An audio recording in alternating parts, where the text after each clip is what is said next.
Okay, for the first time today, a little bit NFL because it's law. You can't do a radio show in a major market without doing a little NFL each day. And with that, you okay? Oh, I was fixing my cord. My cord on my. I was worried you were fixing the other cord when I looked over there. Oh, no. Boy. I just saw his hand digging, and I'm going, is he all right? I'm just going to hit the music.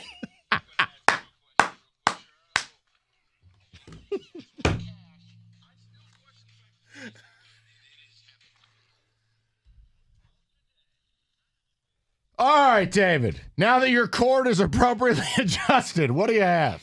I'm going to start by playing this. Hopefully you can understand it. That is Commanders fans yelling, "Thank you, Josh." Currently, there is a rally going on outside of the Commanders football field. Why? Because they have officially been sold yesterday in the owners' meeting. It was voted on. Josh Harris is now the owner of the Washington Commanders. And within hours of him owning the team, he already did more than what Daniel Snyder did in 24 years. He called a local radio station, told them he knew about the celebration at the two local bars, and he offered to pay for beers for everyone at the parties. All right, so that's a fun story. And I'm actually happy for those fans because Dan Snyder has been a plague on professional sports for a quarter of a century. You know what I'm upset about? What an act of cowardice by the NFL that today, bury the lead, Dan Snyder fined $60 million for basically being a piece of excrement. Yeah. You know what my problem is? They've known about it for so long. You didn't fine him while he was the owner. You didn't fine him a legitimate amount of money. And you waited for him to threaten you and besmirch your name and to go through this dog and pony show to get a juiced up $6 billion price tag for the team. So he has to pay a 1% fine. Mm-hmm. It's just cowardly. No, actually, Mike, I think it's a settlement of, okay, you can't say anything else about any other owner. This is going to all end with you. Pay this amount of money and everybody's happy. Because you know Snyder is probably saying, I still know where the bodies are buried. I took one coach out of this game, and Gruden, there's more people that were on that email exchange, and I think this is the NFL's way of saying, pay this little bit of money, right, and let's just call it quits. We're done. So we're still going to cash you out to the tune of $6 billion, and you're telling me $60 million is all it took? Really? Yeah, because how about we already did you a favor, scumbag?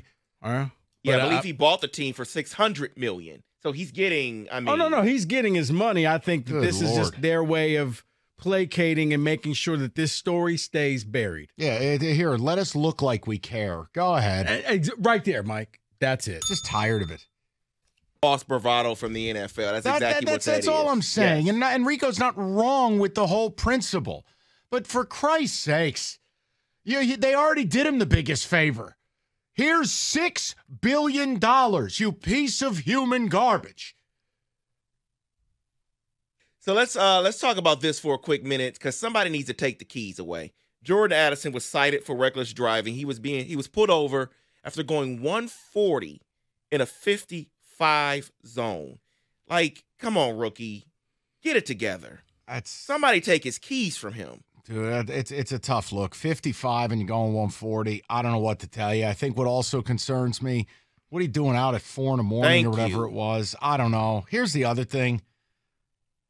You're a rookie. Do we really need the $500,000 Urus? Can we get a financial advisor at play, please? Yeah, I thought it was a Lamborghini, but whatever. Yeah, it's a Urus. Oh, okay. It's the SUV. Look, you're supposed to report to camp.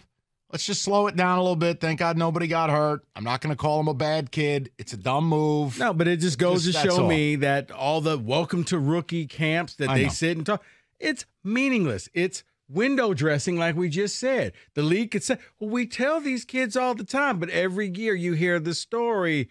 Thank God he didn't hit anybody and kill anybody. But I know. This is all, what are you doing?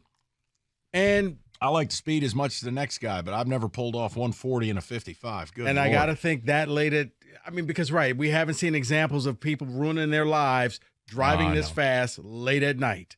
There's not enough examples out there, I guess. So I want to bring this story up because Rico seems to love the new alternate uniforms for the Colts. Okay, you know They what? came out with the Indiana Knights alternate uniforms, and a lot of people are complaining, saying they look like Duke. They basically, BYU. have you seen them? Yeah. Yeah, they're BYU. The best comment I I like saw was BYU. somebody saying BYU has parlayed their way from the WAC to the Big 12 to the NFL because that's exactly what these jerseys look like. I like him. I'm good with it. There's only so much you can do when your team only has two primary colors. Well, then just don't have an alternate jersey. Okay. Every team doesn't need to have one. Or let's just get angry about it. I mean, the Oilers jerseys are back. Bruce the Buccaneer is back. The old Seahawks jerseys are back. There's so much good. No, I'm not going to freak out about the Colts having a black helmet. No, it's Oh, not it's the no, jerseys. No, The the helmet is helmet I nice. love. It's the jerseys that are just go with a plain black jersey with blue writing on it, and I'm good with that. But all the stripes, like, who thought this was a good idea? That's not ideal. Like I said the other day, the Browns went clean, I like plain, that. white. Sometimes simple is better. Oilers powder blues are official, by the way. They're back. Love your blue. Yes, they that are. says it on the inside of the collar. Oh, really? Yeah. How long till Rico purchases one? 248. Well, the hat is already en route, so. I didn't know. I didn't know the jersey was there. I just happened to see the hat, and I was like, "Wow, it's just the oil barrack." Yeah. Yeah. So let's close it out with this here because I was looking up MVP odds on FanDuel. I want to know what your thoughts of a dark horse would be for you. Of course, Josh Allen, Joe Burrow, and Patrick Mahomes are tied at first for plus 700. Trevor Lawrence. Trevor Lawrence at plus 1,600. That's what I was going to mention for you. That'd Plus be mine. 1,600. Easy schedule. Calvin Ridley out of mothballs from the gambling suspension.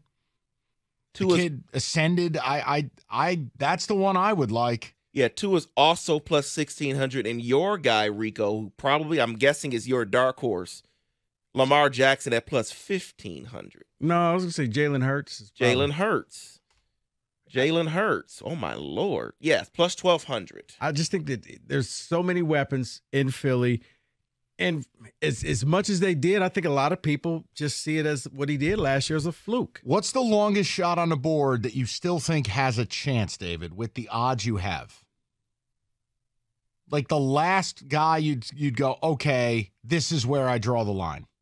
Where I draw the line is probably Justin Fields at plus 2,000. Okay.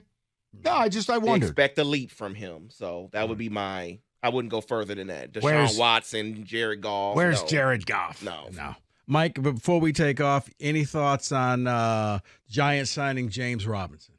Back up to be, I guess, into the running back. Good with it. Okay. But why? We don't pay running backs. If Saquon wants to sit out and cost himself $10 million, be my guest. I don't care. Jeter's nephew. Tap the hat. That's there you it. go. I wanted him traded on draft night. I don't care. Good. And I hope the Giants make a trade for a back. I hope they basically tell Saquon we don't have room for it. I don't care. After what he did to their offseason this year, hamstringing him. Right there. There it is. And that is in football today.